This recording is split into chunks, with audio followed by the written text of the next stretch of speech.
We could watch A Christmas Story. See you in a couple of weeks. Silent Night, Deadly Night. A Christmas Story. And the three of us are going together. What is it? I can't put my arms out.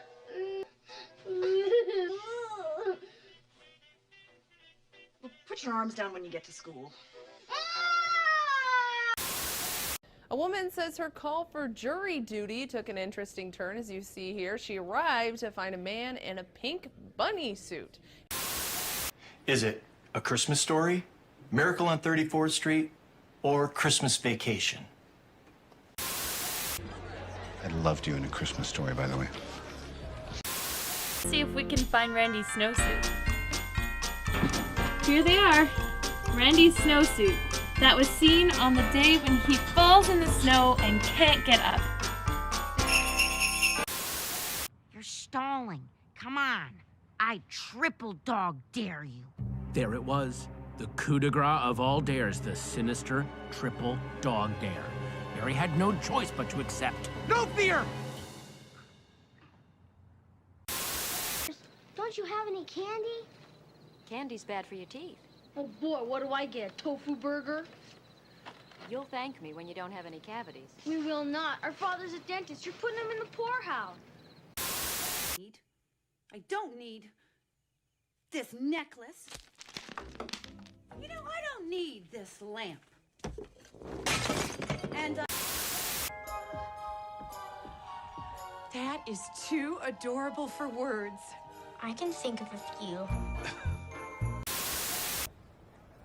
How about we decorate the tree, Charlie goes to sleep, and we cozy up on the couch, we watch an old Christmas movie. Christmas Story. Of course, it's my favorite.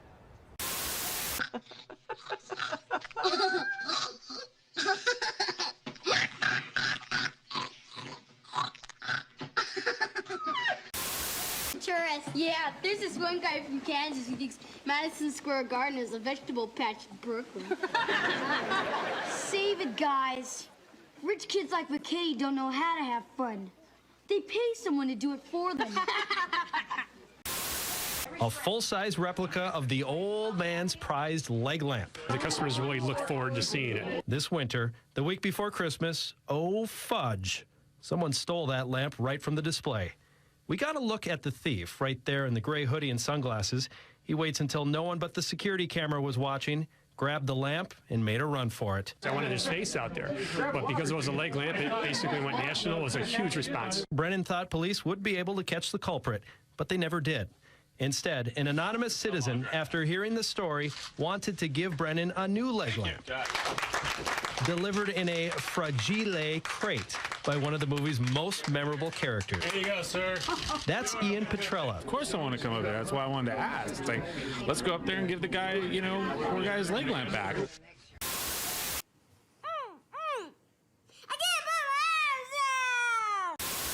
Then, in a probing investigation, our trio finds out if there's any idea dumber than licking a frozen pole. Hey, look, it's starting to rip the flesh.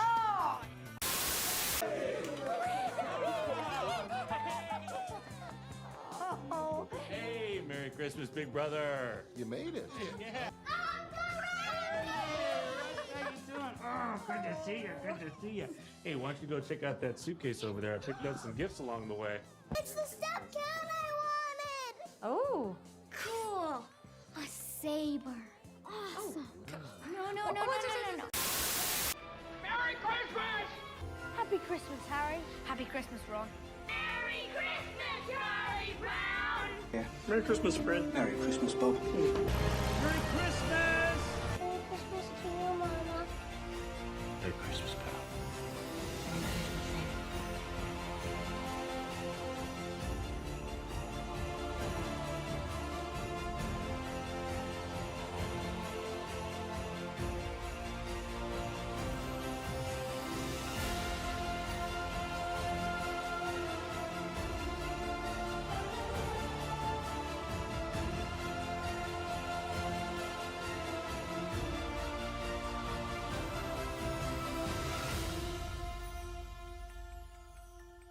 Merry Christmas, you filthy animal.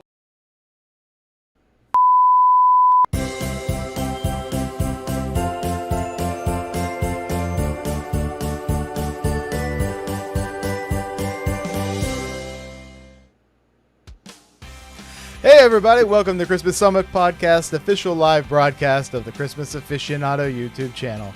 I have a very special guest today. As an 8-year-old, he was part of one of the most beloved Christmas movies of all time.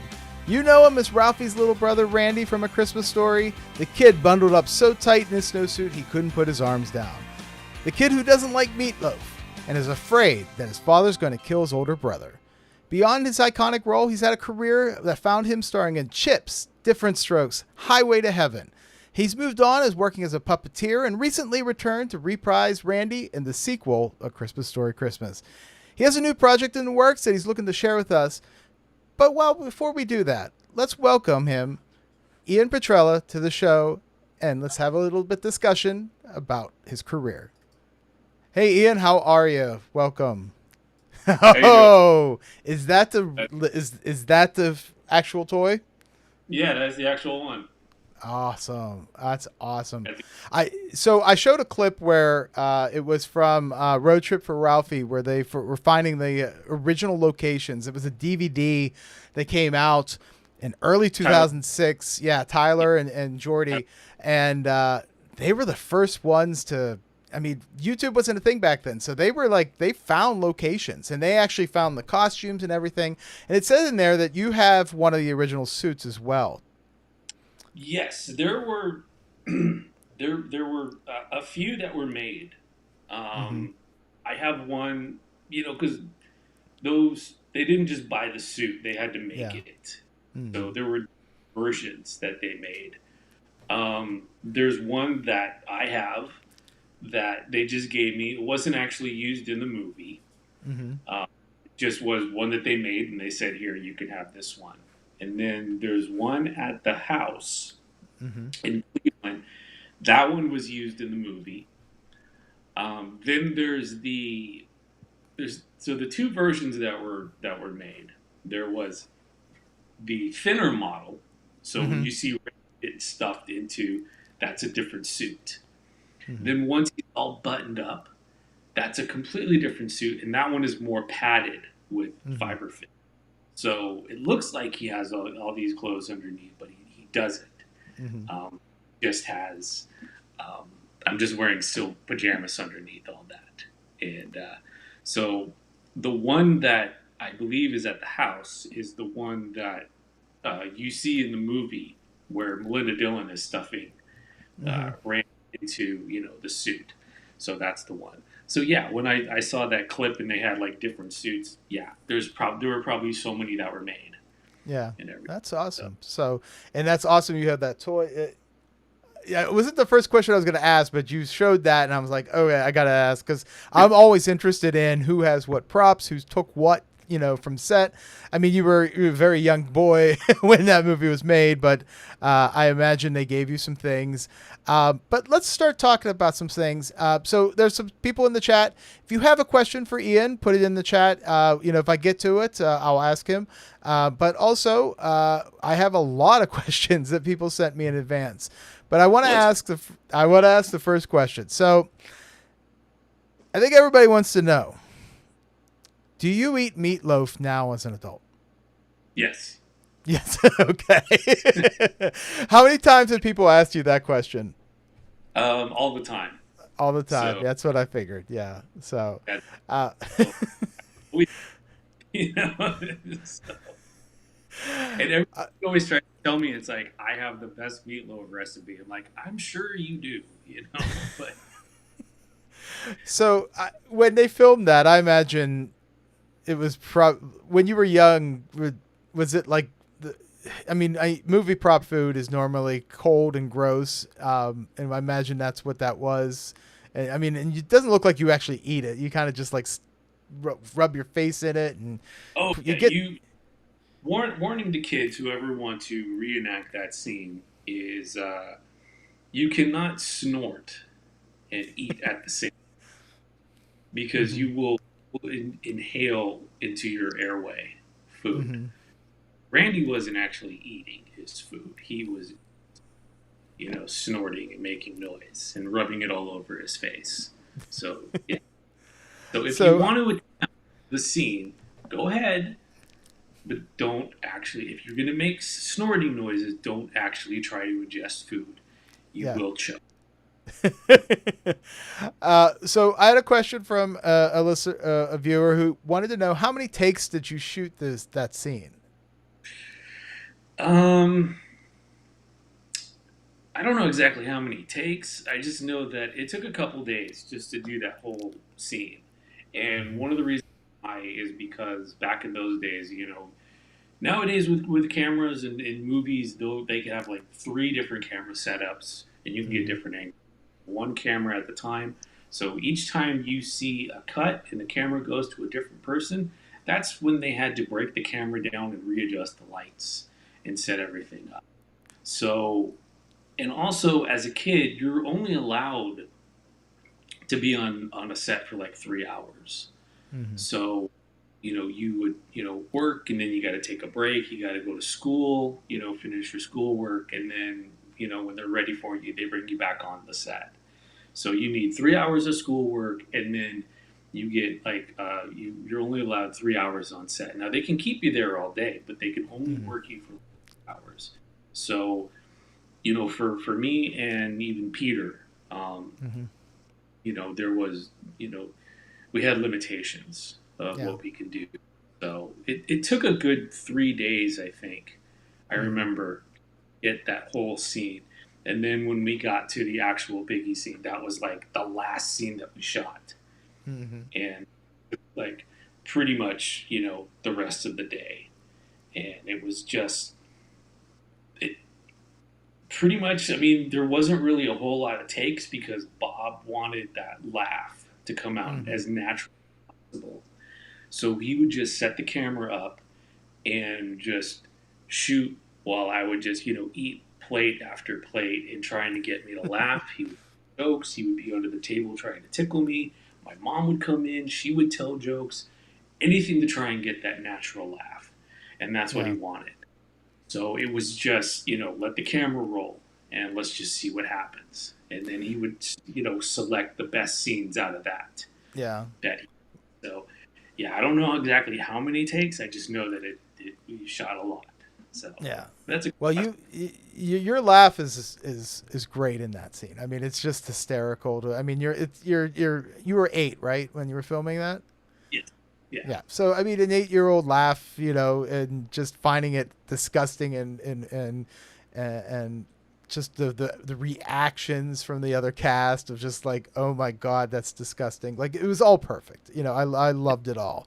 But before they'll say, okay, do the laugh. Can you do the laugh? I'm like, no, I can't. First off, I'm 50 years old. Not going to sound the same. And it was a real laugh. So it wasn't a phony laugh. Yeah. So we've been getting some questions, some comments. So Pepper Tree Villa, who's watching, they said that laugh was infectious. So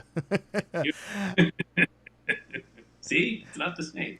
Yeah, it's not the same. Well, so we have some other questions about Christmas Story, but before we get to the Christmas Story, because I know that's what we're going to talk about a lot about, but I wanted to ask you, let's take a few years back before Christmas Story. How did you get into acting? I started at the age of 3. And,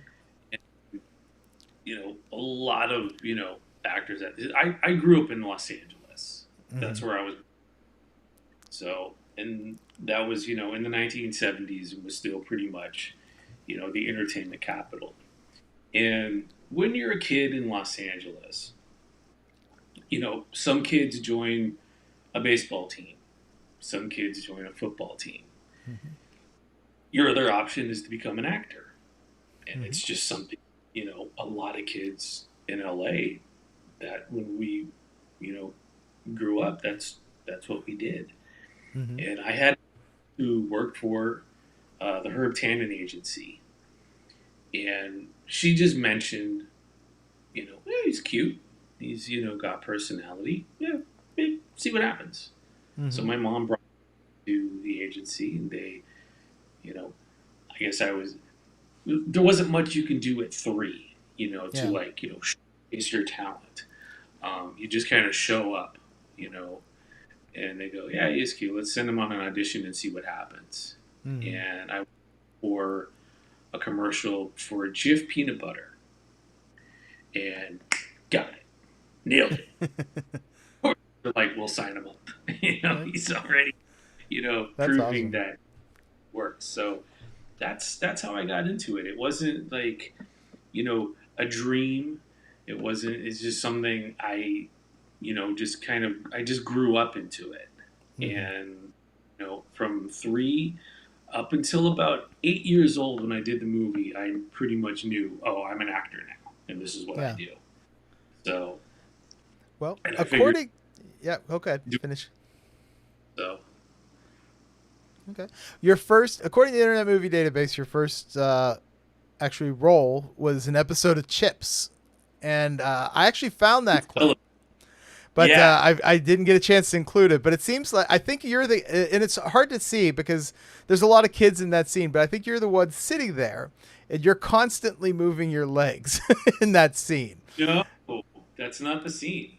That's not your scene? Okay. Well, then I did not get a chance to watch the whole episode. So, but it was just me, and I sold a dog to Paunch. Okay, now I need to rewatch that. I got to go back and watch the rest of it. I know the scene. I can't remember the name because each episode has a title, and I can't remember.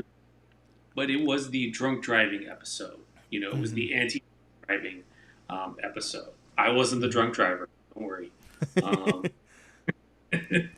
But no, that was my first television show. To be on Chips, which was amazing because I was a fan of Chips.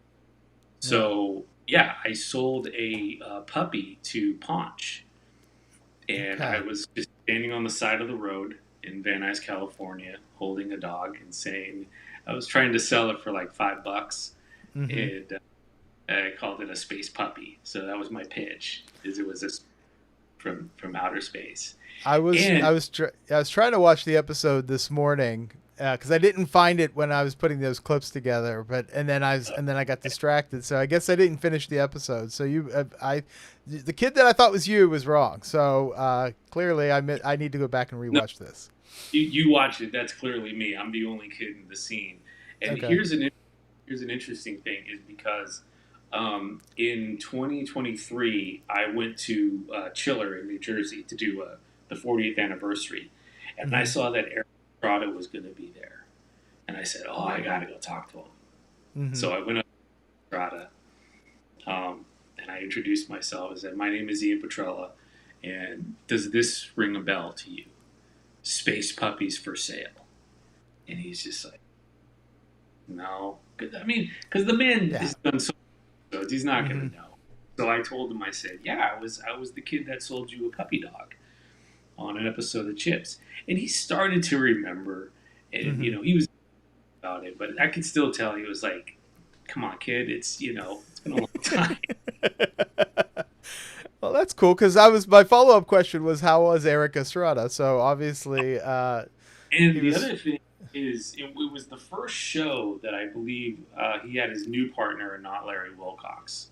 Oh, because that was the other thing is I show up and I was like, who's this guy? That's not. That's not the Chip guy. So. Cool. Yeah, so I showed a couple clips of other things that you did, Different Strokes, the episode of Highway to Heaven, which is a very weird episode for Highway to Heaven. It's like it's the Halloween one. Yeah. It was based on I was a teenage werewolf. Yeah. He did a movie called Teenage Werewolf, and that's what they were trying to do. So it was a Halloween episode. It's just weird that it was a Highway to Heaven episode, I guess.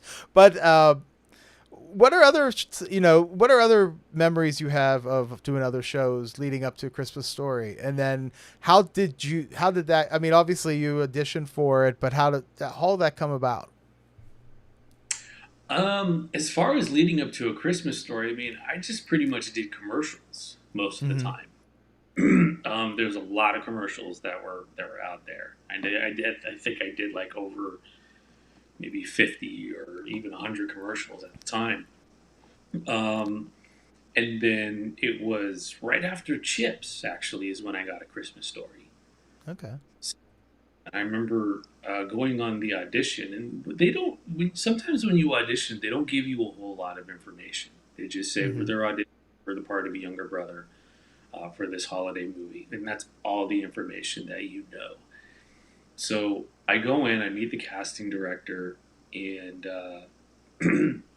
apparently I just had the right personality, and so they said, "Bring you back, and you're going to meet the producer and director."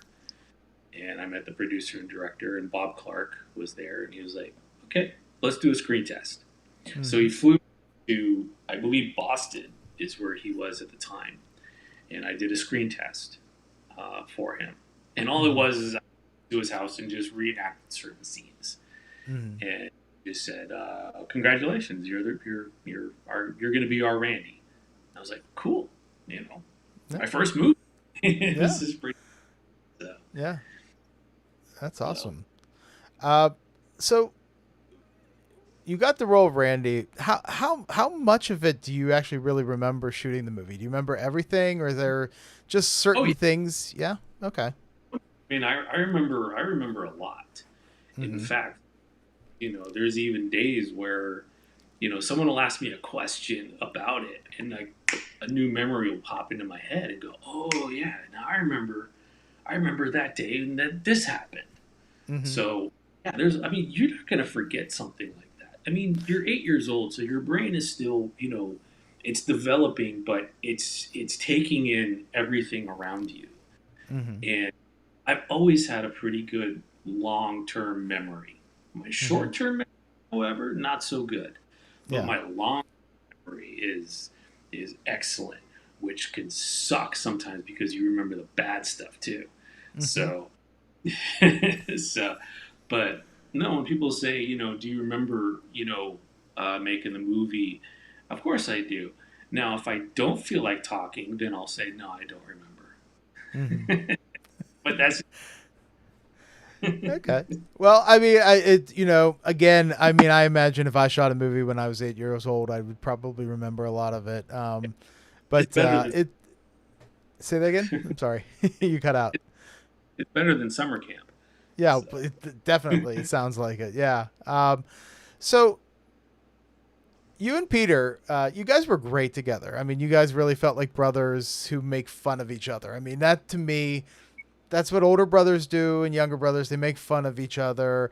How did they test you beforehand, or did they just kind of just said, "You two are the brothers and just go for it"? And how did you guys get along? Oh, I mean, we got along like brothers. Let's put it that way. It was weird though with Pete, because he was on a show called Real People. I don't know if anybody remembers that, but Real People was this show where it wasn't a variety show, but what they would do is they would go out. You had a group of Sarah Purcell and Skip Stevenson and Brandon Tartikoff. And they would find interesting people in the world, and then they would do interviews about them. And Peter was the first kid on the show. I mean, he was only like maybe 12. And I used to watch the show all the time. So I already knew who he was. He was the Real People. So when I found out I was going to be working with him, there was this sort of like admiration that I had for him. I definitely looked up to him.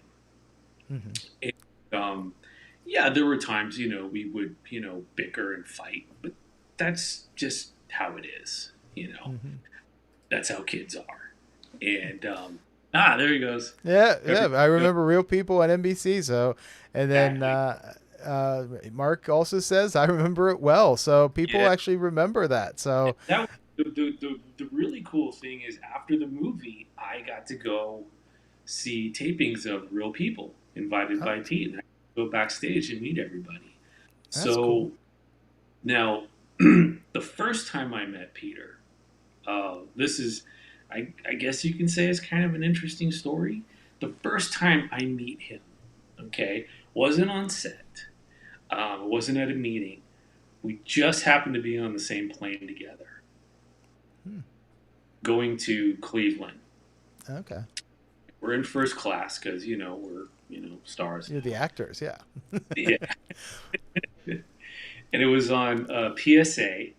The planes with, remember, I don't know if anybody remembers the planes with a big smile on them. Mm-hmm. That's what we flew. Yeah. I think I still. And my mom's reading the script for A Christmas Story. And across, right next to us, is his mom, Gail, and Peter. And she looks over and she's like, is your son in A Christmas Story? And she goes, yeah. She's like, oh, so is mine. And Peter looks over with his glasses. Mm-hmm. And I went, oh, that's him. That's Peter Billingsley. This is so.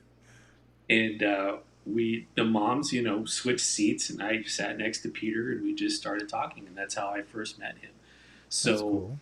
Immediately, he did kind of become like this, big brother figure, to me. It's like everything I wanted to do was, to impress him, to be, so so yeah, there was a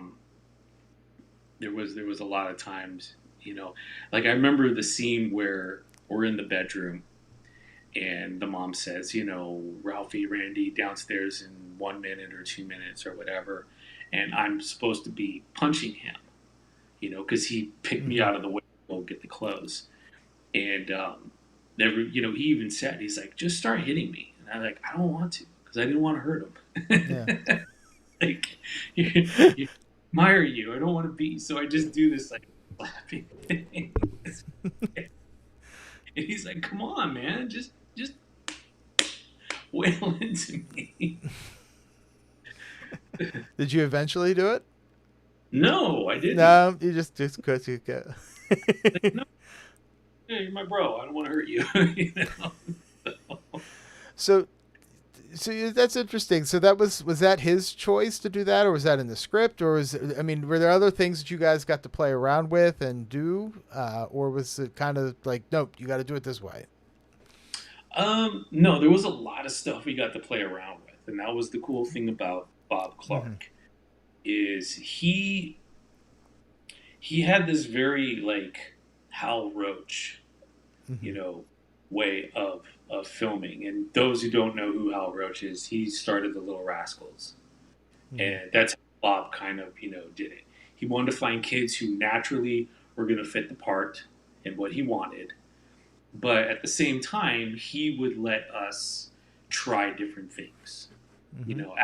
He's like, try it as a kid. Try it this way. So we had a script, but there were plenty of times we were able to go off script. Because he wanted to really try and get as much naturalness out of the kids and just let us be kids. And that was the beauty, his directing for this whole thing. So that makes a lot of sense. I mean, kids will do things that you would never be able to script, or how they would react, or just like the looks that they would give and stuff. So it was that type of movie that needed it. Okay, yeah. We need it to be more natural. Now, when you look at a movie like, say, Home Alone, okay, and you have Macaulay Culkin, and he's about the same age. He's like, what, 8 or 9 when he made that movie? But it's different because he needed to like nail the timing and nail the comedy of those lines that Hughes wrote. So, it's not to say that the way he directed this movie was better than anybody. It's just that's what needed at the time. But then you look at Home Alone, and you have this young kid who's got to run the house. And I'm sure, Macaulay, got to do, a couple of ad-libbing, but it was so much more important for him to like nail the timing. And he had that time that he needed for those scenes. Oh, so. Yeah. He was, he's one of the, like, if you say kid actor, for me, he was perfect for the Home Alone. Yeah. He was so good in that. And he didn't feel like a 9-year-old, he felt like he was a 30-year-old man in a child's body because of the way he talked. And he was able to do that. He needed to be older than what he was for that movie, where we needed to be, the exact ages that we were. And and like the whole flagpole scene, that was never really scripted. It was just said, Flick Stick's tongue to pull. And then they just kind of all got together and said, okay, what are we going to do in this scene? And this is how we're going to do it. And they planned it. So, yeah. So let's talk about the rest of the cast. When I say the name Darren McGavin, what are your memories of the man? First off, the one thing I say about Darren is I didn't really know who Darren was. I they said his name. I didn't know that he was the Night Stalker. He had this. But what I was told by my mom was that sometimes on sets, older actors do not like to put up with antics of younger actors. So let's make sure we're on our best behavior around him. So that was my whole thing, is just make sure, when he's on set, I got to be good. I don't know if I was always good. Those are the parts I don't remember. But, he was very professional. He had a lot invested in this movie to make it good. Really wanted to do it. And he enjoyed doing it. So when it came to working with Bob and it came to making this movie, he was a true professional when it came to making this movie. And the fun fact is he was not the first choice. Yeah. Jack Nicholson was actually.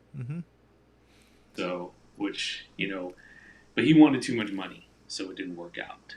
And plus, I think it would not have been as good, truthfully. It would have been a different movie. Not necessarily that it would have changed, but I think if he would have been in it,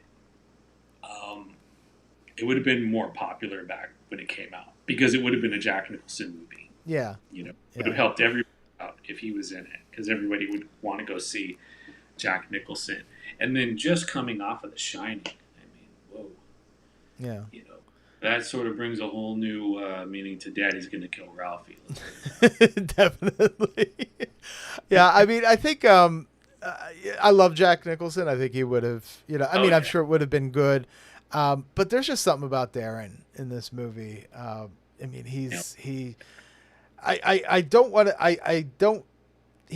always say that he reminds me of people I knew, but I don't know specifically who or what part, but it just feels that way. I think it's that older father who you think's not really paying any attention, but truthfully he is. And I think that's really what comes out at the end. It's like, oh yeah, he heard Ralphie saying he wants this gun, but he doesn't respond to it like his mom does or his teacher and everything. And he's just like, yeah, I'm just gonna go get it for my kid because that's what he wants. And I had one too. And just the whole reaction to it. I really loved Darren in that movie, and it's a shame that he passed so not he could. What year did he pass? In the 90s or? 2000. It was either 2006 or 2007. Okay, it was that late. Okay, so funeral. Yeah. Oh, that sucks. Yeah. Well, he was 84. Yeah. No, I know. It's and it's the we'll get to it with the sequel, but let's talk about Melinda Dillon as well. And like she came off as a real mother, in the movie. And was she that way with you guys, or was it almost the same thing with Darren, that you kind of like, nope, going to be professional? No, she was completely different. She was professional as well, but she was way more caring towards us. She got involved more with us. Like we could actually sit and talk with her. But Darren was just more like, I'm busy. What do you need? And so no, and the thing with Melinda is she was in a movie called Close Encounters of the Third Kind, and that was one of my favorite movies at the time. So yes, I bugged the holy hell out of her, just wanting to, get information about Close Encounters. But no, she was very kind, to all of us. and everybody on the set. She was the opposite of what Darren was. Darren was nice. Just he was more interested in getting the movie done and then afterwards going for a drink with the crew. Yeah, that was Darren. So at the end of the day, let's go, celebrate and have a couple pops. So Mark says Darren McGavin was perfect for the role. So I think we all agree. So did Melinda tell you about any stories about Close Encounters? Oh yeah. Because I wanted to know about, the alien at the end. Yeah. How did they do it? How did they do it? And it was a puppet. And she explained, puppet. But what nobody knows is that the puppet had, the alien had a name. Oh, really? Yeah. Mookie. That was the name of the alien at the end that does the, his name was Mookie. Just like, because, just like in Jaws, the shark was named Bruce. Yeah. And yeah, so I was like, oh, really? It's got a name, Mookie? And so I got to learn all this and, all this information about it and how. And I remember there was, when we were doing the mashed potato scene and I had that little sculpture or whatever that and that thing with the fork and that was me just scoofing off on that. I just took the fork and I put it and Bob goes, no, keep that. We're keeping that. We're keeping that. And Melinda said it would be funny if Randy would carve the mashed potatoes into. This means something. I love that movie too. I haven't seen that in a while. Now you've got me. Oh God, I gotta go revisit that. There's certain movies that you were like, for me, I love, and then I won't watch for years and years, and then I'll like, oh my God, why haven't I watched this for years and years? So you said let's go off Christmas Story for a second. We're gonna get back to it. What other movies did you like growing up? I mean, you talked about Close Encounters, but what other things did you kind of get into? A big movie, especially around that time, was a movie called The Dark Crystal. Yes. Yeah. Because that was 80.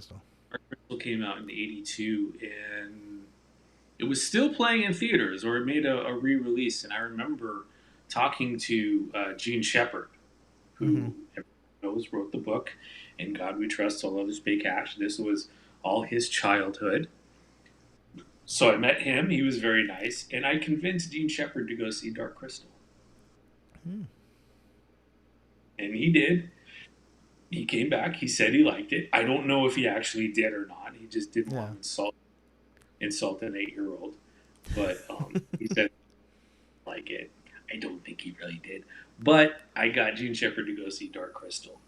Oh, that's cool. And I'm on a Henson project, and I told Brian Henson that story. So and I made Gene Shepard. So obviously I know that you eventually did some puppeteering work and stuff after you sort of stepped away from acting. Was that movie sort of like inspired by that back then, or was that just something you liked and then eventually you got into it? Yeah, I mean, I was a big Henson fan as a kid. I loved the Muppets. Anything that he did, and seeing Dark Crystal was just amazing because they were all puppets. Weird creatures that were real, but they're not. And that's what I was thinking about puppeteering, is that you can have something that is an inanimate object, but all of a sudden it now is alive and you can talk to it. Like sit there and have a look at maybe this isn't the best example, but people always ask like, what's your favorite puppet routine or whatever, and of course it's always Henson that goes to default, but I always say look at Triumph the Incel Comic Dog. That's a puppet.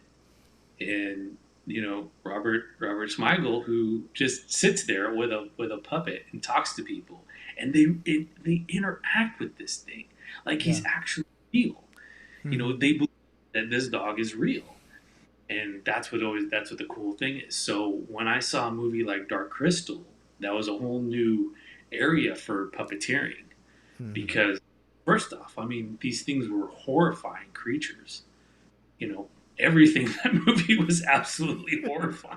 It was. But, it really was. But that's what was so cool about it. You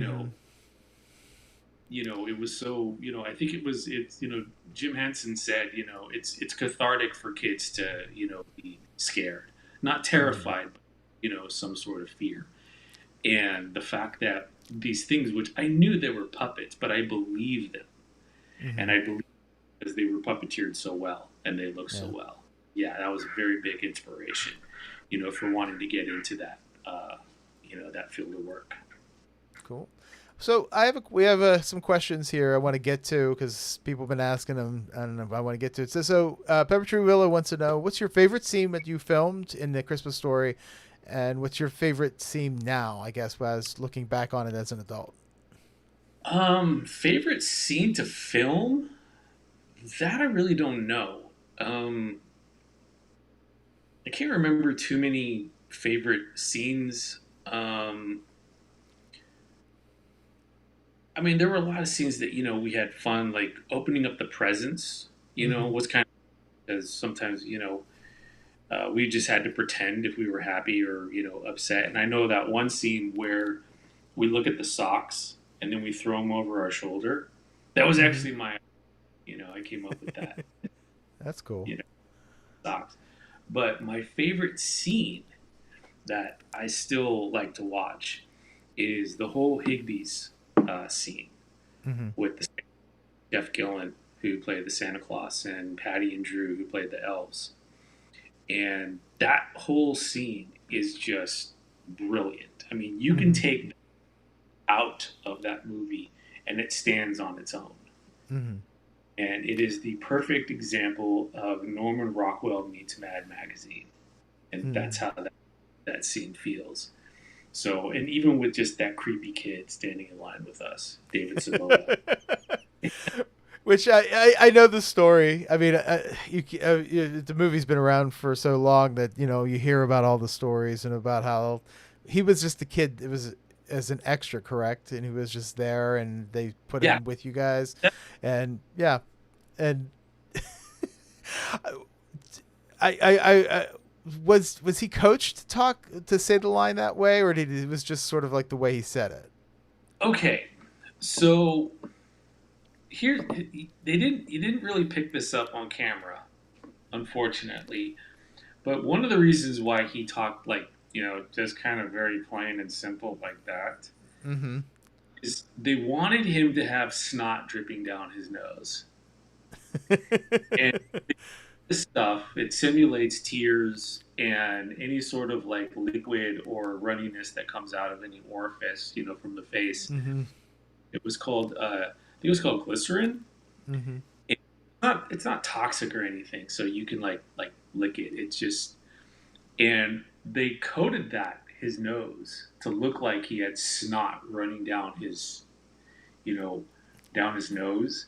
But what happens is because it is a liquid, it can solidify on the skin. So he had a very stiff upper lip. So he really couldn't move that lip too much. So that's a lot of times he would talk. Plus he had those goggles on and everything. Yeah. So, so when he would try and talk, that's how he would talk. I like Santa, because he couldn't move that upper lip, and they had to keep putting that stuff on. So my favorite part is you and Peter like looking at this kid like, oh my God, you are so weird. Get away from me.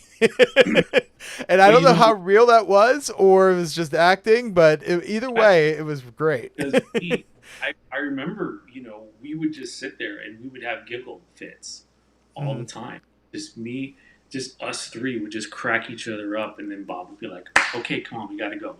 And we'd just go right back to acting, So, no, he was, that was, maybe, you know what? Let's say that was the fun scene to do.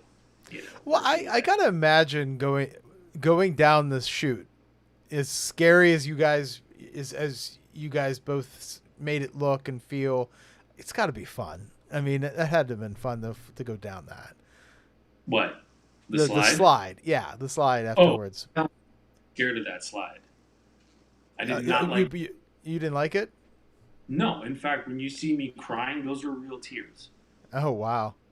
Okay. I did not slide. And Bob, like, finally, I'm going to get tears out of this kid, and just shut me down. Oh, that's it. Well, your scream and everything, I guess, going down then was maybe a little bit of reality then. Obviously. There was no way. Well, I did not like that side. I didn't like roller coasters as a kid. Okay. You know, I didn't like the feeling of falling. Mm-hmm.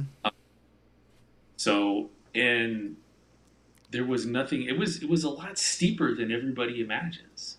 Mm-hmm. So when you go down it, you just go, you know. Yeah. And that was the thing. It wasn't slow. I did not like it. Now, because they have one at Castle Noel, it's fun. You know? Yeah. Yeah. It's not the same though. Like you have to go down on the bag. You have to get in the bag and go down. Yeah. You know, I mean, I get it. You know, I get it. And then you got to pose for the camera.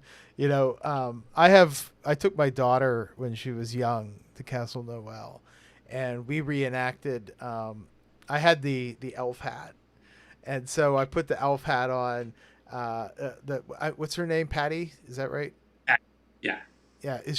She made those hats or whatever. I bought one at the store, at the museum, and then when we went to the Castle Noel, I was pushing my daughter down, and she had this terrified look. She was only like, I think maybe 9 or so, but it was like it's one of my favorite pictures I ever took. So, but cool. So let's chat about a couple things, because there are known cut scenes from the movie that are lost to time. We'll never see them. They filmed them.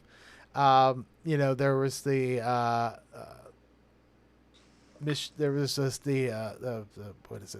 Flash Gordon scene. There was a scene about where he was rescuing, I think, Santa Claus or something like that, kidnapped by Black Bart. Were you in any of these scenes? I was in the I wasn't in the Flash Gordon scene, but I was actually in the rescuing of Santa Claus scene. Okay. But not Andy. Okay. So what they did is they built in a separate soundstage just rooftops, and it was supposed to be Santa Claus got stuck in a chimney, and all of Black Bart's men were there too, you know, ambush Santa Claus. So in the far background, there were smaller rooftops that were made. Forced perspective thing to see. And so they needed smaller people to go back there. So me and my stand-in, we got to dress up like Black Bart Marauders and stand in the back. So I was in. They cut it out. So yeah. Did you see any of the Flash Gordon sequences? Were you on set, or is that a day you weren't there, or? They did that. I got to see it. They let that once they were all done filming with it, then we were able to go in, and I got to see it. And it was like, it was pretty amazing.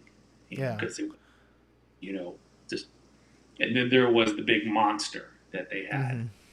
So I got to see the monster and puppeteer the monster and try that out.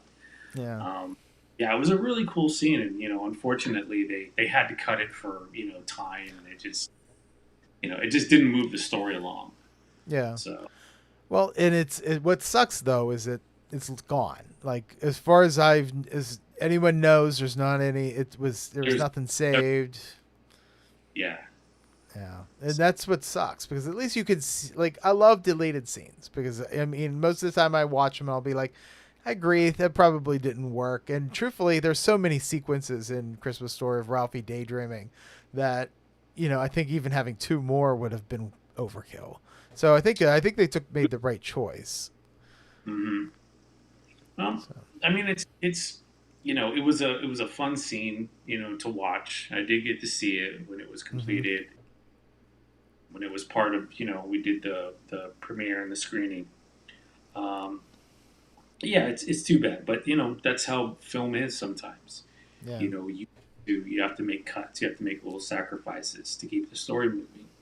It's just really too bad that they don't have the negatives even to re-release it, because that would be amazing for people to see it. But Oh, well, yeah, there would be like, I guarantee you'd be able to put a Blu-ray out, and there would be so many people that would just buy that just to have it. But so at what point when you were an adult did you realize that A Christmas Story was, becoming, because obviously the movie didn't do well when it came out. But at some point the movie became like the Christmas movie to watch. When did you kind of discover that? I guess in 2003, when we did the 20th anniversary, and we all got together. I hadn't seen people for over 20 years. And we had and we went to a theater in Newport Beach, California. And we saw the turnout of all the people that showed up to see this movie.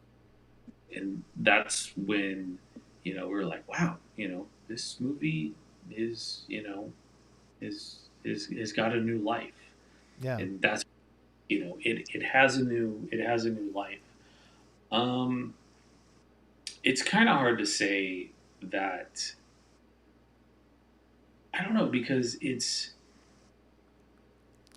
I understand that it's popular, but it's not one of those movies that I see everywhere, And I know when you were playing a lot of those clips at the beginning and all these television shows that were, mentioning it, I've never seen. I don't even know what shows those were. So that was kind of a surprise to me. I guess it's one of those things where, as time goes on, you kind of realize what this movie is. Like there was never a moment where like, oh, it's big. It's not really big though. That's the thing. It's not huge. It's just around, and it's part of people's lives. And so, if I do meet people and they don't know who I am, and then I tell them who I am, when it comes up in conversation, it's very casual. It's very like, so cool. Yeah, I love that movie. That's so nice to meet you. And that's usually about how it happens. There are times I'll meet people, and they'll become my friends, and they'll say, yeah, that's a tradition at our house. We watch that every year. So as far as it being like a big movie, that's not really how I see it. I just see it as a movie, it's just part of people's lives. Yeah. But it doesn't have, it's not like Star Wars impacting, where it's like changed the face of pop culture. Well, I think there's weirdos like me who love Christmas stuff, like Christmas movies, and watch it. And for me, it's always been one of my big movies. And my dad showed it to me, I think probably late 80s. Like he recorded it, or we saw it on HBO or something like that. I don't remember the exact year, but I remember he would always start watching it, and we would start watching it too. And at first, I don't think I liked it. I think I kind of was like, well, this look at it's like takes place way back in whatever 1940s or whatever, 39s. And as a kid, you don't want to watch that stuff. But I think I eventually, got smart and realized that there was something there. And when it did become, because I remember the 20th anniversary, and then eventually started playing for 24 hours on TBS and TNT eventually, and so it became such a thing. And plus, the amount of merchandise that gets made and stuff is just insane around the holidays. So for me, it was always a Christmas movie that we watched every year. So I think there's always that core group, that loves Christmas movies so much, that we watch it, and we buy a leg lamp, as you can see behind me. Yeah, that's probably the core group of fans are just people who love Christmas, and they love movies, which is great. God bless them because they're the ones that are keeping this movie alive. At least they'll still. I think it's always going to be alive. I think it's going to be, it's always going to be in the pop culture it doesn't seem like it's dying out. I don't know. I don't think it's necessarily dying out, but I think, because this movie it's such a generational marker, for people. Because one, first group of people that love it are the people that grew up in the 30s and 40s. Watch it and they go, that was my childhood. And then definitely Generation X, liked it because it really was one of the first comedic Christmas movies to come out. Most Christmas movies that came out were, had a more serious tone to them. There was humor, but you had, It's a Wonderful Life, A Miracle on 34th Street, and then Irving Berlin's White Christmas, heartfelt, where Christmas more like comedic. And so I think for people of even Generation X, the reason why they love that movie so much is because it was their first comedic Christmas movie, and they saw it more as a comedy than just a Christmas. Where nowadays, this younger generation, you still get some of the millennials, but a lot of the newer generation, they're more into Christmas Vacation or Elf. Those are the staples, and those are funny Christmas movies. There's movies now are becoming a lot more funnier than just being so heartfelt. So if you want, you got to turn to like the Hallmark Channel to get your heartfelt Christmas movies now. Which I do every year, so there's too many. So which is fine, that's great. You like what you like, but as far as I don't think it's ever really going to be phased out. But yeah, I have a theory that either Christmas Vacation or Elf is going to be the next. That's going to be the next thing, because it's the generation is going to change. The generation that loves Christmas Vacation is going to put that in the forefront. And I remember Florida, and I was at a Starbucks, and there were two tip jars, and one tip jar said A Christmas Story on it, and the other tip jar said Christmas Vacation. So the idea was, which one do you like better? I can tell you there was more money in the Christmas Vacation tip jar than there was in the Christmas Story. So I said, that's fascinating. Got a 20 and I stuffed it right in the Christmas Story. So, for me, and I want to go on to a couple other things, but A Christmas Story, the reason why I love it so much is it's about a kid getting a Christmas present. And you don't see Christmas movies about that. Christmas movies are about something heartwarming, family, or even if a comedy. But this is what Christmas is to a kid. They want a present, and they want to figure out how to get it. And there's not enough. If you watch Christmas movies, they all take place Christmas Eve. You don't see them. The scene of you guys opening the presents, and you said it was how much fun that was.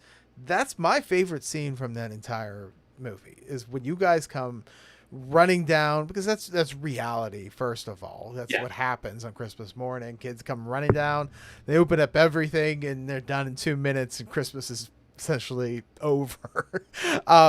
So I think that's why I like it. We've seen more movies that are addressing it, like 8-Bit Christmas, which was very, very kind of like, I don't want to say it was the remake, but it was kind of like the 8-Bit Christmas with it was about the kid who wanted a Nintendo.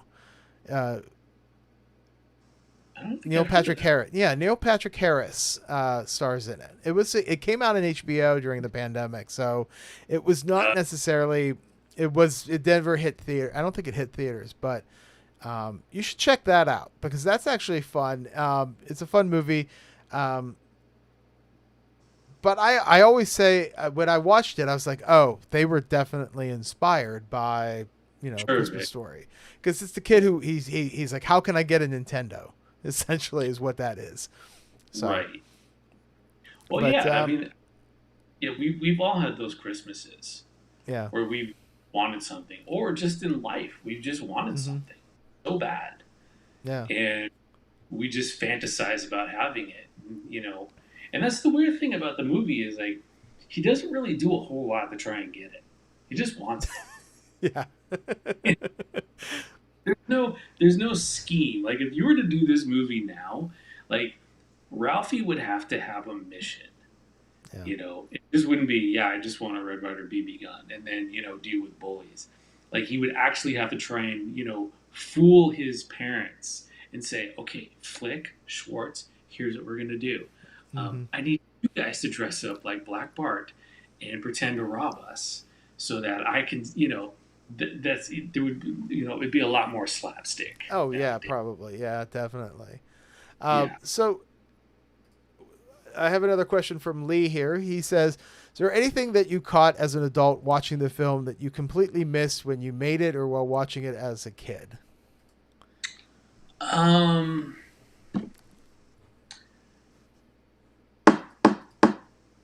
trying to think. I don't really know because I mean, if I had any questions about anything, everything was explained to me on the set. Mm-hmm. So there wasn't too many things that I remember. Like if I watch now and go, oh, that's what they meant by that. Because I was able to a good understanding. I've had to explain this to a lot of people, and it's not. I don't argue about it, but the whole Chinese restaurant, and it's kind of come under fire these days. In our woke environment, that it's not a good scene. It's very appropriate, and I've had people tell me, to my face that your movie is racist. And I always fight them on it. And I say, no, it's not. That scene is not. It's not racist. I had that whole scene explained to me when I was a kid. Because I'm going, why are they at a Chinese restaurant? I don't get it. And I'll tell you right now, there was a time in this country, America, that when the holidays rolled around, whether it was Thanksgiving or Christmas, everything closed. Nobody went out to dinner. Certainly people didn't go shopping after Thanksgiving. You wouldn't do that. So if you were part of a Christian household and everything would shut down in honor of Christmas, the birth of Jesus, that's how people thought. The only people that would be open were, say, Chinese restaurants. They celebrate Christmas, so they stayed open.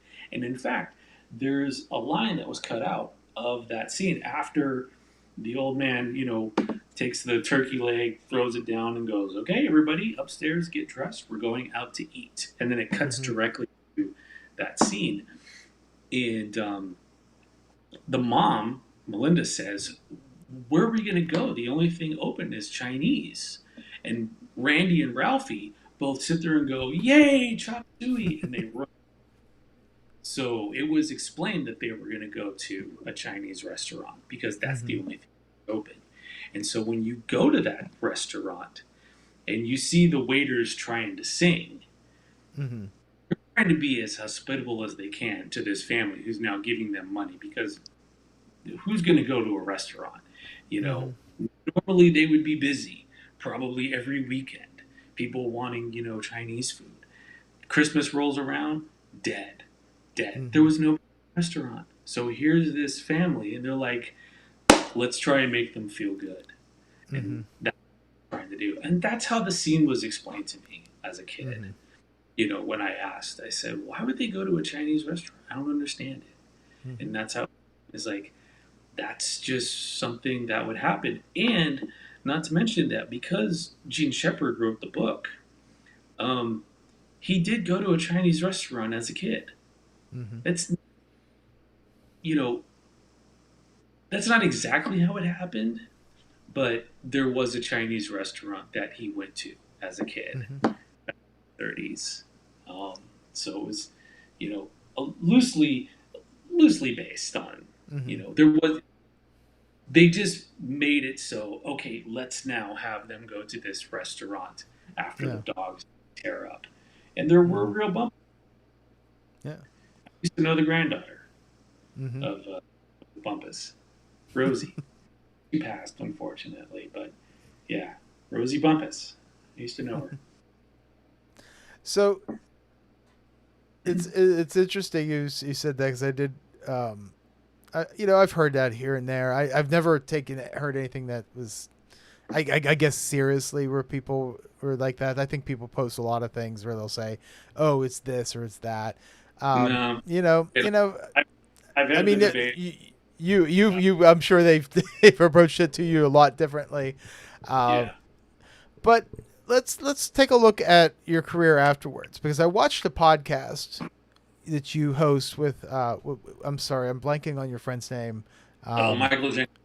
Yeah, and he wanted you to tell a story about, you know, because you moved into puppeteering after you said, I think you said you stepped away from acting to become more of a puppeteer, and you worked on the Teenage Mutant Ninja Turtles with the female turtle that had the boobs and everything.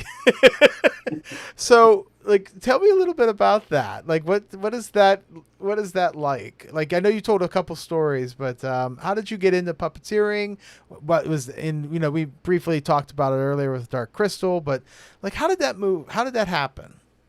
I kind of fell into it because there was a point where, you know, the idea of puppeteering wasn't even an idea of like a job. And I worked on a project. I had a bunch of friends who moved out from Chicago to start a production company in LA, and one of my best friends, Dan Lake, was part of it. And so they were working on this project, and it was a puppet gig, but it wasn't for kids. It was more adult. It was more like Simpsons. The Simpsons or family, you know, idea. It was more like adult. And I just got, you know, brought on just to, you know, help build the sets and do some production work. And I just, you know, was like, yeah, this sounds fun. So when I got there, I saw one of the puppets, and I asked if I could see one of the puppets and you know, play with it. And they're like, yeah, sure, go ahead. So I tried on the puppet, and I started puppeteering and doing characters with it and voices. And the director, who, you know, was a friend of mine at the time, saw it and he says, "You're actually really good. Put the paintbrush down, take the puppet, and you're going to be in front of the camera from now on." And that's how that kind of started. So I just kind of fell into it, and then it just sort of like snowballed into other things, you know, working on a movie with them. And then that's what got me onto Ninja Turtles. And Ninja Turtles was it was Teenage Mutant Ninja Turtles: The Next Mutation was shot in Canada, and it was in the 90s. And they brought the Turtles down to do a crossover episode with the Power Rangers, and you can find it on YouTube. It's Teenage Power Rangers Shell Shock. It was a Power Rangers episode, actually. And so they needed puppeteers to do all the facial expressions. So I knew, because of the company that I was working for, they knew the company that built the suit was the Kyoto Brothers, and known for Killer Clowns from Outer Space. That's their main thing. So I went Great to the movie, Kyoto. by the way. Yeah, Great. Yeah. Yeah. And there, just on these stands, were 5 turtle heads, and then this laptop with these controls. And so we just would play around and try and see, you know, you had to control every single, you know, element. So eyebrows, mouths, lips, you know, articulation of the lips, you know, eyes blinking and everything. And there were 5 turtles, and really only 5 people showed up for the audition. So we all pretty much got the audition right there. Because, all right, you got it, show up. So yeah, I became Michelangelo for about a week. It was a lot of fun doing it, but it was there were a lot of things that were just, you know, a pain in the ass because they didn't allow us a lot of time for rehearsal. So that's the one thing you need, you know, when you're doing puppeteering, is you need time to rehearse. You know, puppeteering it's a lot like, and if anybody out there is a dancer, then you'll understand, because it kind of happens the same way. It is, sure, anybody can dance, but if you want to create a routine, you have to choreograph, you have to stage it. Now, anybody who's a dancer, like if you go to a party, okay, and your favorite song comes on, and you get out on the dance floor and you just start boogieing and shaking your hips and everything, and you're like, look at me, I'm dancing. Of course you're dancing. But then there's that one person who's off to the side, and they're just light on their feet. They're doing these moves that you can't even imagine what they're doing. And that's a dancer. So that person's really dancing. And that's what puppeteering is that, you know, I know how to dance, but I still need time to rehearse. I still need to practice and make sure that I know what my moves are going to be. And they didn't give us any of that. So that's why when you see it, and the puppeteering is horrible. So anybody who watched it goes, yeah, I saw it, you were horrible. Yeah, I was. Yeah, I mean, the Turtles were kind of my the movie, the original movie and stuff was, you know, things that I watched, but I didn't really watch any of the Power Ranger type stuff. I was too old for it by then, but I have seen it. The show that you worked on. You know, I'm sure there's an audience that loved it. It wasn't for me, but you know, it's is why you watch it and why you love it. You know, it's the turtle. You know, so some of the clips that I showed were scenes from other characters portraying the other people portraying the character of Randy. Have you watched a lot of those, or is that all kind of foreign to you? Okay, I haven't really watched too much. I know there was the sequel that came out in 2016. I have not seen it yet.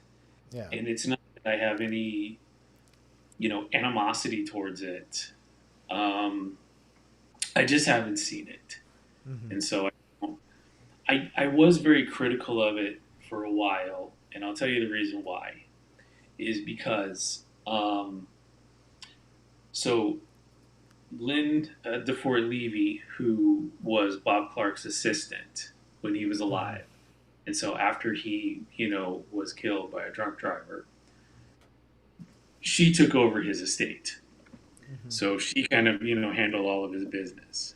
Now, when Bob made the movie, MGM gave him $2.5 million to make the movie. So he said he needed more, so he put up the other 2.5. So that declared him 50% ownership of the movie, just because he put up 50% of the money. And so after he passed, anything that has to do with A Christmas Story that is involved with the 1983, he's entitled to a certain percentage of everything. And so, because, you know, Lynn is handling the estate, anytime something happens, they got to call up Lynn and say, the original idea is they wanted to reboot the movie. They wanted to do a whole new version of it. But they declined and said, let's just do a sequel. So they had to call up Lynn and say, look, we're doing a sequel and we just want to, you know, talk to them. So Lynn calls me and says, yeah, they're doing a sequel. And I said, oh, that's cool. I said, well, you know what? I'd be more than happy to show up for a cameo. You know, let them know that I'm interested. And she goes, I will. So she called him, then she called me back, and said, I just talked to the production company, and they're, honored that you said you would do a cameo, but they want to try and stay away from the 1983 version as much as possible, because this is now Ralphie at 16. And I said, you know what? I respect that. They want to do their own thing, do their own thing. I respect them for it. I'll stay away. I tell them I wish them all the best of luck. And that's how I left it. So, and I thought, let's just see what happens. And then I saw the poster, and it was called A Christmas Story 2, and it was relatively looking very similar to the old poster. And I went, okay, and it's called A Christmas Story 2, T-O-O, okay, they're still using A Christmas Story. And then I saw the trailer, and I went, wow, they're totally trying to, bank off of, the 1983. Oh, yeah. And so I was kind of upset about it, because I was really rooting for them to just do their own thing. And then the fact that they just kind of, they even took the lead actor, dyed his hair blonde, gave him the glasses, and they were really, and that just kind of, rubbed me the wrong way. And so I just say, you know what, I'm not gonna bother with it. Good luck to them, and let them do it. Unfortunately, like I said, I haven't seen the movie, but you know what I'd love to do? I'd love to meet the cast that was in it. I'd love to meet the guy who played Ralphie. I'd love to meet the kid who played Randy, who played, Flick and Schwartz. And just talk and say, what was it like? Like, how'd you feel? You knew this movie, was out before. Like, what were your thoughts? Because I don't have any animosity towards the cast or anybody like that. That's not where it is. It's just, the production. It's like, to sit there and say, we want to stay away from all that. But then the first thing you do is you just try and just suck everybody in just by, it's a trick. I get it. But if the cast is out there and you want to hang out one day, go to lunch.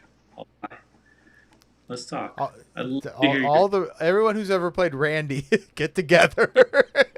Just have a Randy club, Yeah. So, I mean, like I even like there is a sequel that's not a sequel. Like, it's My Summer Story. I really like that one, but it doesn't really feel like the sequel to A Christmas Story. You know what I mean? It's weird. I saw it too, and I liked it. And that was a Clark and Gene Shepard film. Unfortunately, that was the movie that tore them apart. Yeah. They separated after that. But still, you had Gene Shepard doing the narration, and it was still based on all of Gene Shepard's work. And even Story 2 was also based on Gene Shepard's work as well, just from on up. More, yeah. Yeah. So yeah, go ahead. Finish your thought there. Oh, well, the thing about the My Summer Story is that was really more about the family than it was just about Ralphie. Yeah. Everybody had a story in that. Mm-hmm. Mom had her own story. The dad had his own story. The ice fishing or whatever, I think it was, or was that? Yeah, the fishing. It was ice fishing. He had. Not ice fishing, because ice fishing was the sequel, Christmas Story 2. But My Summer Story was about catching fish. It was about fishing. Yeah, it's been a long time since I've seen My Summer Story, right. But I do remember enjoying it. All right, well, in 2022, we finally got the true sequel to A Christmas Story, right. Christmas Story Christmas, and Peter worked to get that film made. When did they reach out to you about returning? About a week before production. Really? Wow. I heard about the a friend sent me a link to the Hollywood Reporter saying that they were going to make a sequel, and it was going to have Peter. And that's all I got. Okay, and this was in January, and they started production in February of 2020. And so I thought, oh, okay, maybe it's just him. I don't know. I don't know anything going on. I reach out to some of the other cast. And they say, we don't know anything either. We have no idea. And then in February, I get a call from Warner Brothers, and they say, hey, this is, so-and-so over at Warner Brothers. We're going to talk to you about reprising your role as Randy. It's like, yeah, okay, sure. So I had to audition for it, believe it or not. And the only reason why I had to audition for it is because they needed to see if I could act. Because nobody acting, in anything. So I auditioned for it, and yes, I did get the part, as you saw. So yeah, it was very, very rushed. Like I had no. So yeah, it was, and then yeah, we they flew me out to Bulgaria to go shoot. Yeah. And as why did you film in Bulgaria? Taxes, guys, taxes, cheaper. Okay, Super cheap. Why. Yeah. Yes, exactly. I mean, I'll be honest. It looked really good.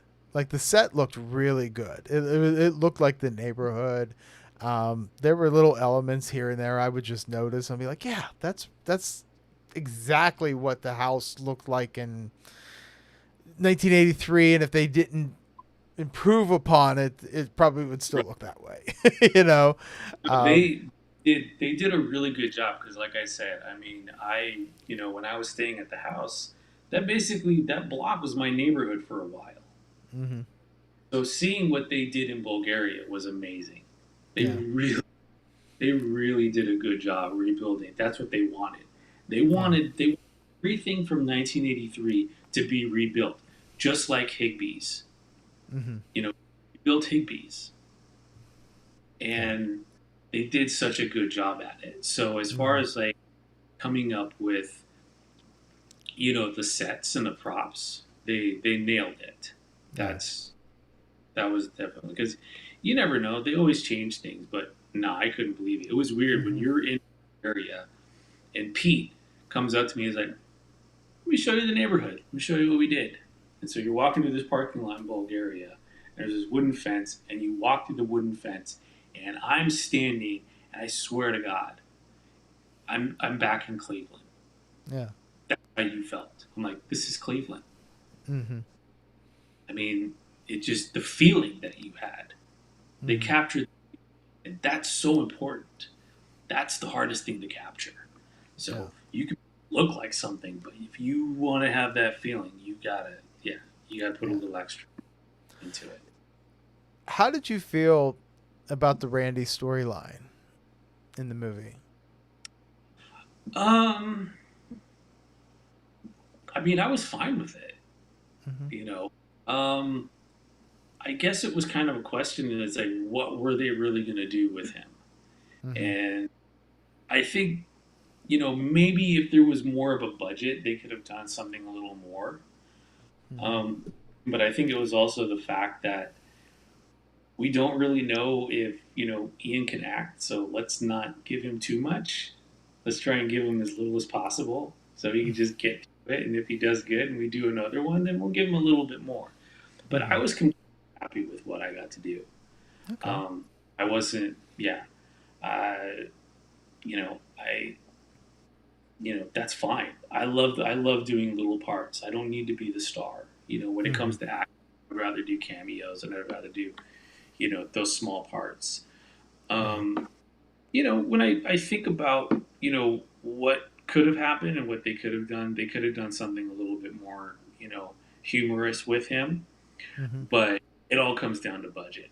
That's the thing. It's like, how much do we have? Because he was supposed to be, his original scene is he was supposed to be in a bustling airport on the phone talking to Ralphie. A lot of money to build airport and then hire all these extras because he was supposed to be in India. So Mm-hmm. everybody would be, Indian in this scene. Mm-hmm. Where do you find them? So in Bulgaria. And you got to go all the way to England and, bring them over. And so I think that's why they said, let's just do it in his hotel room. It's going to be so much cheaper to do it that way. Yeah. And I, yeah. So. Well, honestly, I was scared to death when I heard that they were remaking it because I was like, oh my God, if, so many things get remade and then so many times it just goes off the rails. So I remember it was like, okay, I heard it's coming out, wasn't sure whether or not it was going to be good, but I had hopes. I saw the trailer. I was like, loved it. Loved the trailer. That gave me a little bit more hope that it was going to be good. And truthfully, when I watched it, I think it was great. I don't think it's the most perfect sequel, but it is definitely not a train wreck, which is what I was really afraid of. Like, fans of the movie like me, that was the one thing we just didn't want to see. We didn't want to see a Christmas Story 2 version of that. Well, I've heard both sides. I've heard people say it, and I've heard people say that they hated it. Yeah. And I understand both. I understand both sides. I'll tell you why. Is the people who loved it because, number one, it's the, as they would say, the original cast is all that. That's what they wanted to see. There is more of a heartfelt story about the loss of your father. How to go on, having the first Christmas without your dad, and how do you do that with your new family? So there was that. The people that say that they hated it, I get it, because it was not really written like the 1983 version. They were written two different ways. The 1983 version was based on the book God Who Trusts All Others Pay Cash, and all of those little stories were taken from Gene Shepard's short stories, and a lot of them were based in some sort of truth and reality that really did happen. Like the guy named Flick who did actually stick his tongue to a pole. Did it happen like that in real life? I don't know. So, and each story, that's the one thing about that movie, is that each character had a different story. There were so many different scenes that you can just pull out and show them all. You would totally get it. Where with the sequel, it was just one through, narrative, beginning, middle, and end. So the first one was almost kind of written more like an episode of Seinfeld, where you have Jerry, but then you have, Elaine has her thing, Kramer has his thing, George has his thing. So there's all these different things that are just kind of like tying into one another. Where sequel was written more like the Wonder Years. And so you had Kevin Arnold, who's got to deal with this one situation, and that is trying to get his family together. So I think people that didn't like it, they were kind of expecting that, but, how do you, tell that story? So, and I think Peter wanted to tell a particular story about, he wanted to keep it more towards family. And that's what he wanted. He wanted to make it more about family. Now, if they do one, I have an idea. I haven't talked to anybody about it, but I know how I would do it. But I can't tell you just in case. It would definitely go back to the old ways of 1983. If I had my choice, if they said, here, you have a chance to do a third one, how would you do it? And I'd say, this is exactly how I would do it. Yeah. And maybe, I don't know. I'm going to see Peter in November, so maybe I'll pitch it to him. And we'll see. Yeah, so I think part of it also for me was to see all you guys together again. I mean, that was for me, that was like, oh, okay, that's so great. I mean, obviously, it's sad that Melinda could not be part of it. Understandably, that she passed shortly after it came out. That was the one bummer, I think. But I mean, seeing, Artie and Zach and all you guys like together again was just awesome, and I think that's what I really liked about it. It was not the story was I found the film funny. But when you guys were working on it together, did it bring back any memories, like as you were working on the new one from 1983? Yeah, yes and no. I mean, I think we were all a little, we were all still kind of weirded out that we were doing it. Mm-hmm. But also you have to understand that when we were shooting in 2022 in Bulgaria, they still had very, very strict COVID restrictions at the time. So you were not allowed on the set unless you really had to be on the set. Mm-hmm. So a lot of the times, we weren't on the set, and it was just me, RD, and Scotty. We would just hang out together, and we'd already been hanging out with one another because we would do signings and tours. Yeah. Well, it wasn't even like this great reunion thing. It was just like, hey, we're here, cool. All right. Well, I mean, yeah, for you guys, I mean, it's kind of like, yeah, we saw each other a couple months ago at this con or whatever. But I mean, for us to see all you guys together on screen, as fans, it was a lot of fun. Yeah. I mean, there were a couple times, things would get kind of emotional because, you do sit there and think like, holy shit, we're doing this again. Like, this is, it's weird. Yeah. So, it still is, to this day, to think about, we did this. It's just, it's too bad it didn't take off more. Maybe it will.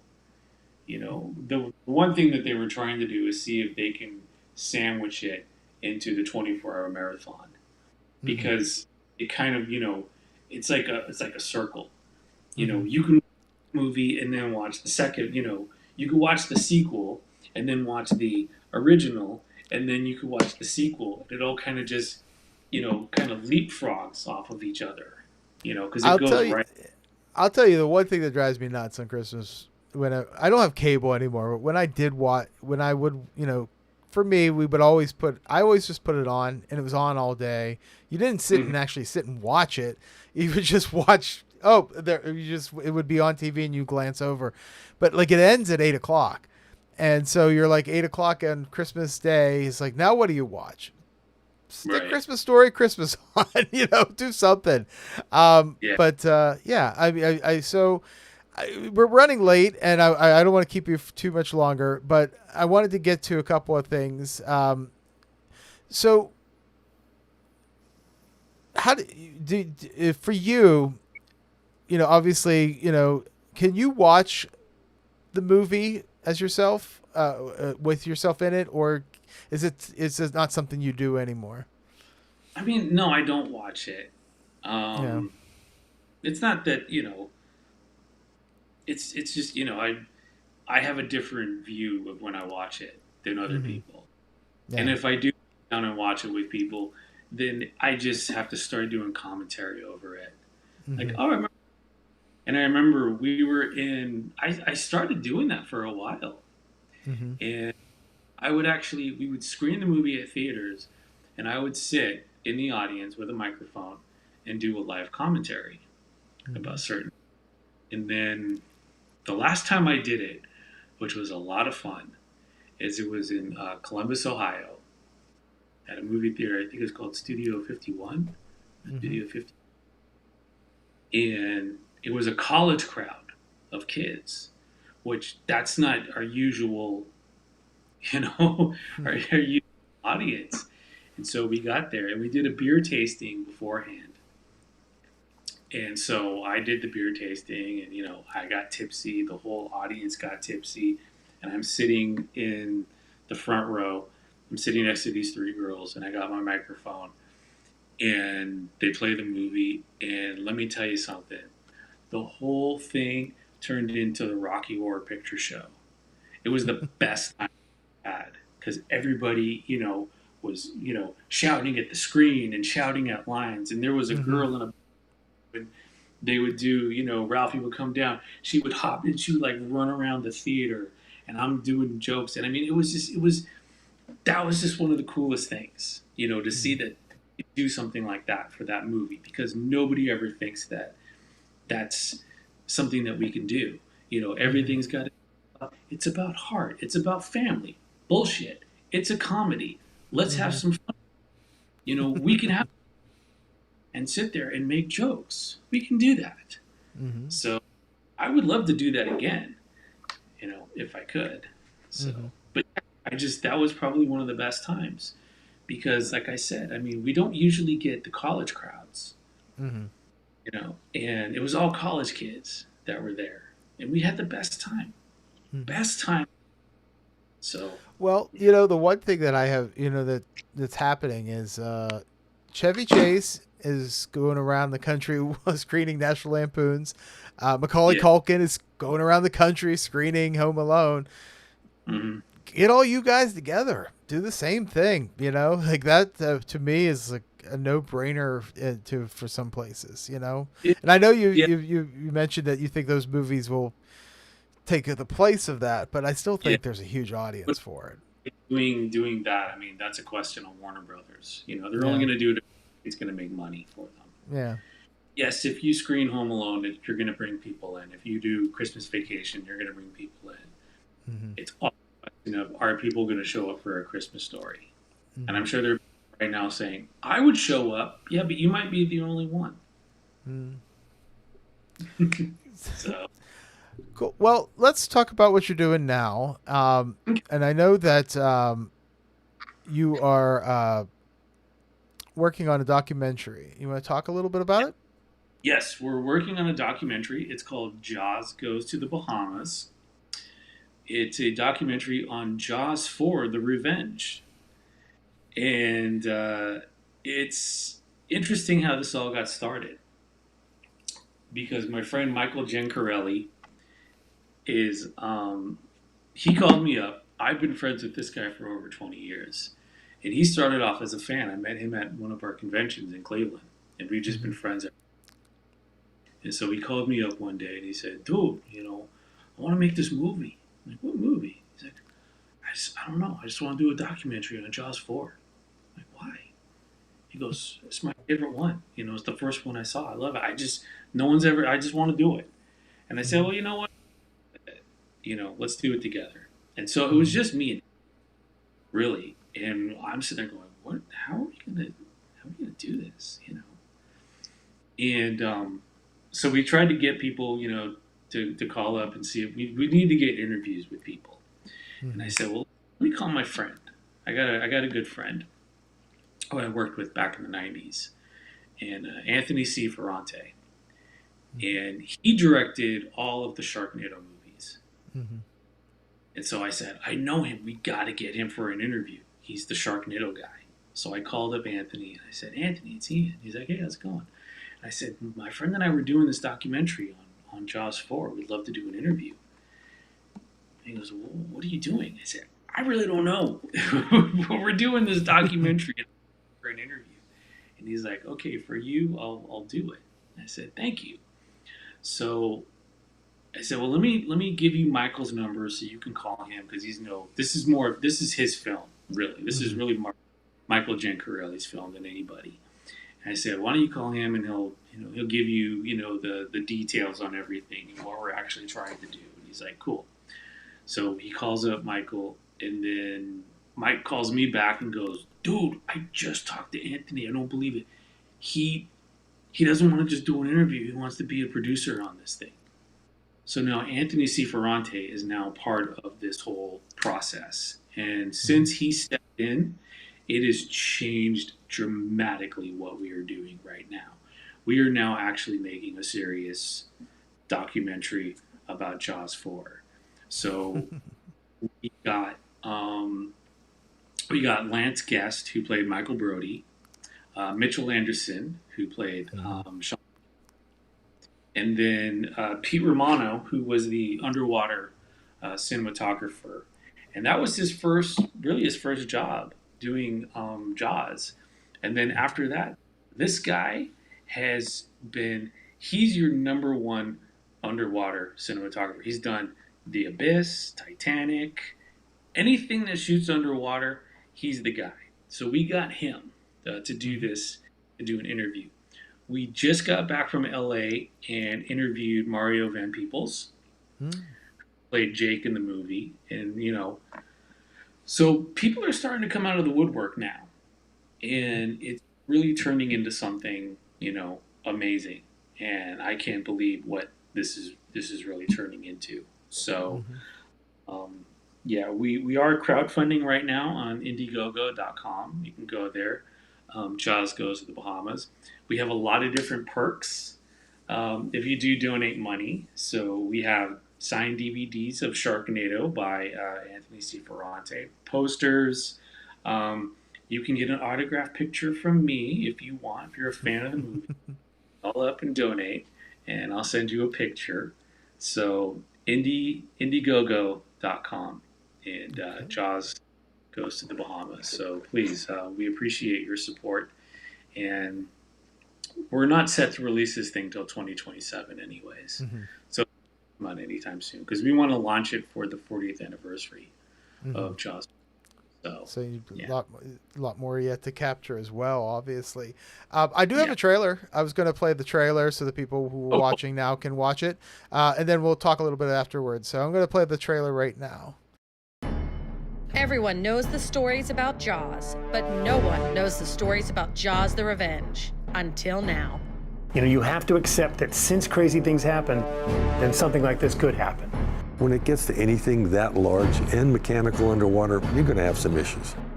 Sharknado wouldn't exist without Jaws.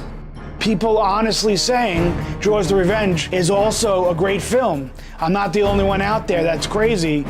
Jaws Goes to the Bahamas, and here we are, 40 years later, Jaws the Revenge is coming back, and we're looking at it under a microscope. So all the problems they had on the first movie, we had on this one. What I'm looking to accomplish with this documentary is that I just want to see how many other fans there are out there. Michael Caine saved my life. I feel this hand grab my shirt. Get out of this butt! And he pulls me out.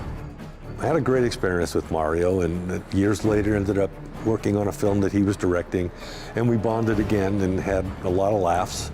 Lorraine was one of the nicest people I've ever worked with. I thought she was terrific in the movie. Even though Jaws the Revenge did become a punchline, I was still proud of what I did in underwater filming.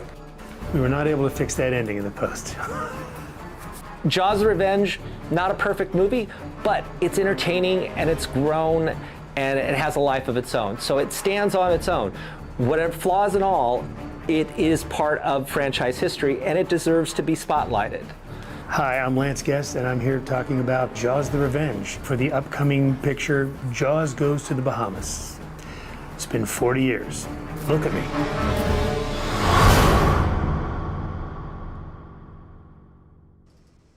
Cool. So that's the trailer. I found something while we were talking. Let me see if I can quickly set this up. I didn't set this up ahead of time. But there we go. So I think I fast forwarded. Okay. I didn't get that far into the episode, so that's amazing. How do you ride a motorcycle while holding a dog? I don't know. I mean, he's obviously saving this dog from that kid's father, but I think that's what he said. But yeah, so obviously I mistook. I truthfully, I probably wouldn't have recognized you as that kid at first, but yeah, that's definitely you. You can see it in the face after you stare at it for a little bit. So yeah. But anyways, this has been a lot of fun. Anybody else, if you have a question, real quick, we're going to be ending here. But I want to thank you for joining us.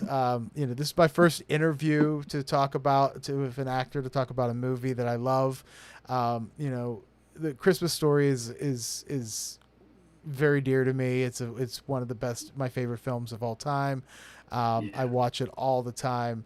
I was glad to meet you at Cleveland this summer when I was heading to Home Alone House to go check that out. Right. But I want to do more of this stuff. But you and I have talked about other ideas, and we'll definitely explore that. But is there anything else that you want to chat about or talk about, or do you? I would say if anybody's interested, I am going to be at the house on November 28th for after Thanksgiving, Black Friday. So if you want to stop by the house and say hi, please do. So check out the Facebook, the house website. They'll give you all the details, what time and where. So I'm looking forward to it. So I think we're going to start a lot more stuff at the house again. So I'm excited about that. That's great. Yeah. So, just in terms for me, as you know, obviously look for the Indiegogo campaign for that. But I have a few videos. If you haven't been watching my channel lately, make sure you see the Home Alone filming locations where I met Ian. We got a picture. And I traveled with Lee to go check out the Home Alone house, which looked like this, which is, was a little disappointing to drive all the way to Chicago to see the house looking like that, but that's what happens. Definitely check out my series, The Year in Christmas, 1981. 1980 is coming out at the end of the month, everybody. So I am going to be wrapping up a whole decades of Christmas episodes for the 80s. However, before that happens, I am releasing my next video is going to be about the best Christmas pageant ever, and I'm comparing the different versions of the film and the TV adaptation from the 1983, which is the same year that came out. But that's coming out soon. And then next Sunday, I am talking with Alonso Duralde, who has a updated version of his book, Have Yourself a Movie Little Christmas, that he has been working on. He had the original book came out in 2010, and now it's been updated with all the new things that have come out ever since then, which obviously you can imagine is quite a bit, especially when you think about just the Hallmark movies alone. So this has been a lot of fun. Ian, thank you so much for joining me. It seems like everybody in the comments here is thanking you as well. Michelle says, I'm with you. Lots of fun. Really enjoyed this. Thank you, gentlemen. Thanks, Ian. This is very cool. Great interview, Joe. Thanks for coming on, Ian. Your stories are great. I'm sure there's a lot more. Maybe one day we'll do a part 2 and explore that a little bit more as well. But I want to thank everybody for watching. Thank Ian for joining us. And remember, stay off the naughty list. Yes.